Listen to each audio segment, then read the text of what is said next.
Welcome to Testament Unspoken, where we bring biblical stories to life through the eyes of those who lived them. Each episode offers a raw, first-person perspective on some of the most powerful figures in Scripture, told with emotion, honesty, and depth. Please subscribe for more stories like this. My name is Samson, the Great, the Powerful. I was chosen before I was even born. My mother told me the story many times, how she was barren, weeping year after year, until the angel of the Lord appeared before her. His words were clear. "You will conceive and give birth to a son.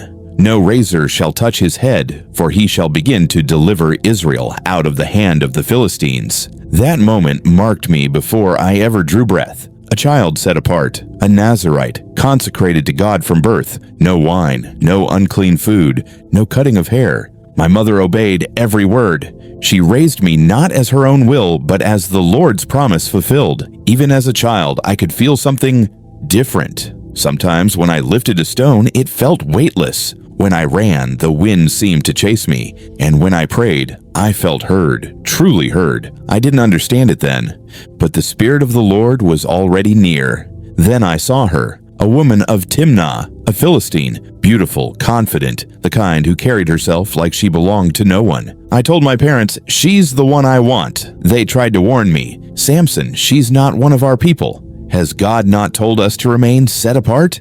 But I was young, stubborn, and the heart can be louder than wisdom. Even now, I see how desire can sound so much like destiny. On the way to meet her, I passed through the vineyards of Timnah. There, from the shadows, a lion leapt at me. Its roar shook the air, its eyes locked on mine. Before I could think, before fear could reach me, something else rose inside me, like fire in my bones. The Spirit of the Lord came upon me, and I tore that lion apart with my bare hands. When I stood there, breathing hard, covered in dust and blood, I knew the strength wasn't mine. It never was. Days later, I walked the same path again. The lion's carcass was there, and bees had built a hive inside it. Honey, sweet and golden, dripping from the dead. I tasted it, and I thought, how strange that sweetness could come from death. How life could grow from ruin. A lesson I wouldn't understand until much later. At the wedding feast, I gave a riddle. Out of the eater came something to eat. Out of the strong came something sweet. They couldn't solve it, so they turned to my wife, their own. They threatened her, pressed her until she wept in my arms, saying, "You hate me, Samson. You don't love me. You won't tell me your secret." And I told her.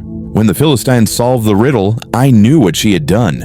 The betrayal stung more than any blade. Anger burned within me, hot, consuming, holy, and human all at once. The Spirit of the Lord came upon me again. I struck down 30 Philistines. That day was the beginning of my war.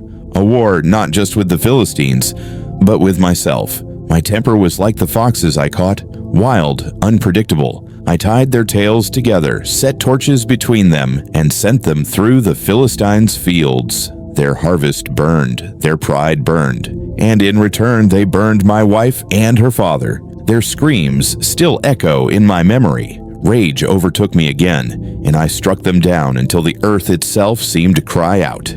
The Philistines saw me as a monster. My own people, the men of Judah, came to me, pleading, "Do you not know they rule over us? You're bringing trouble upon us." They bound me in ropes and handed me over to my enemies. But when the Philistines shouted in triumph, the Spirit of the Lord came upon me once more. The ropes melted from my arms. I grabbed the jawbone of a donkey, and with it, I slew 1,000 men. Afterward, I fell to the ground, parched and trembling. "Lord," I cried, "you've given me this victory, and will you let me die of thirst?" And from the rock, water burst forth. I drank deeply, my strength returning with every swallow. I learned that day, even in anger, even in blood, God still heard me. For 20 years, I judged Israel. The people feared me, honored me. Songs were sung about my might. But strength without obedience is a fragile crown. I had the muscles of a warrior, but the heart of a wanderer. I fought the Philistines, yet I couldn't fight myself. My victories made me careless. My pride made me blind. And soon blindness would come for me in more ways than one.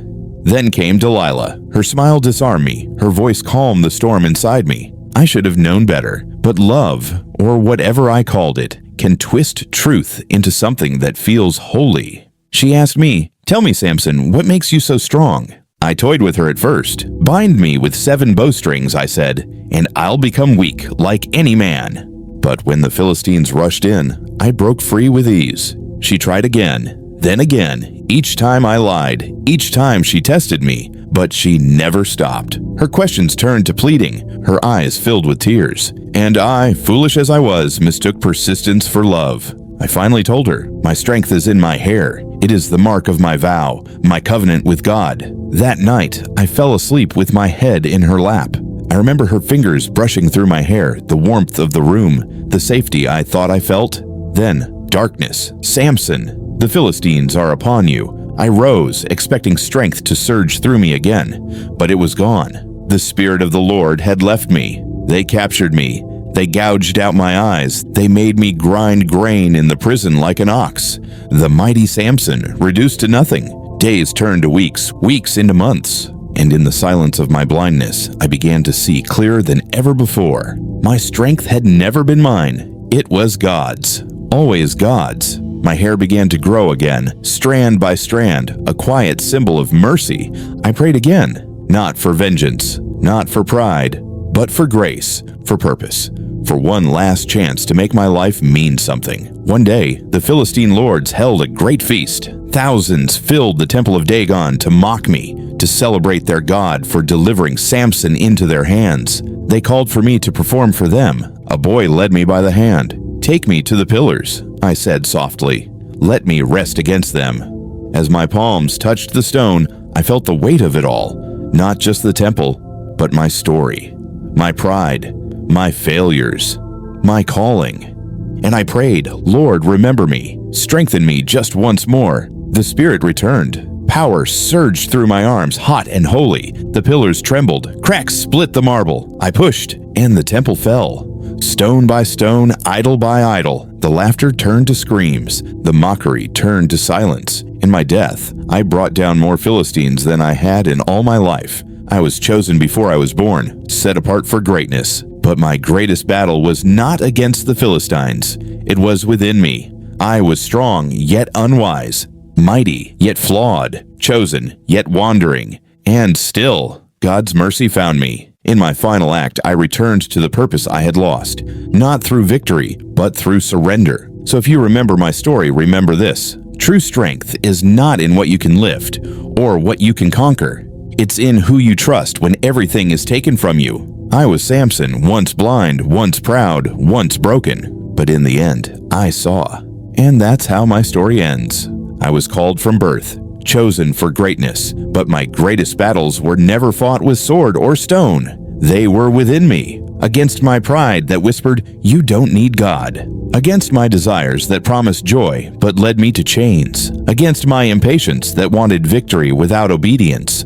I thought strength meant standing tall, breaking enemies, being feared. But now I see real strength is kneeling when your power is gone, and still believing that God can raise you again. I was a man who could tear lions apart, but I couldn't tame my own heart. I could bring down walls, but not my will. I could silence armies, yet I couldn't silence my own desires. I thought I was unstoppable until I was blind. And in the darkness, I finally saw what I had missed all along. All my life, I reached for greatness, but God was reaching for me. Even in my failure, He did not abandon me. When I was bound, He was patient. When I was broken, He was near. And when everyone else had forgotten who I was, He remembered. My final act, it wasn't just revenge, it was redemption. Not the strength of a warrior, but the surrender of a servant. In that moment, when the pillars fell, I finally returned to the purpose I had lost. Not to prove my might,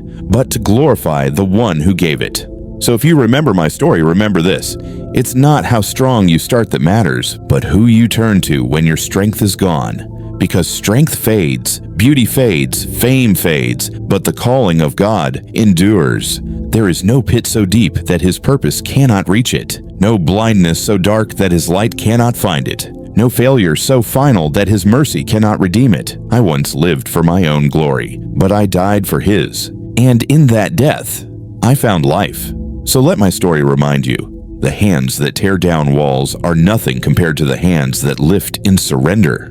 The might of a man is nothing beside the mercy of God. For I am Samson, once strong, once blind, once lost, but in the end, I saw him, and that sight was greater than all my strength. And the Lord remembered Samson. Though his eyes were gone, he gave him vision. Though his strength had faded, he gave him purpose. And though his story ended in ruin, it was written in redemption. For God does not choose the perfect, he perfects the chosen. Even in failure, his hand still restores. Even in death, his will still prevails. So when the pillars fall in your life, when your strength fails, when all you see is darkness, remember Samson, for the same God who gave him strength can raise you again. If you found meaning in these stories, don't forget to share them with others and subscribe to the channel.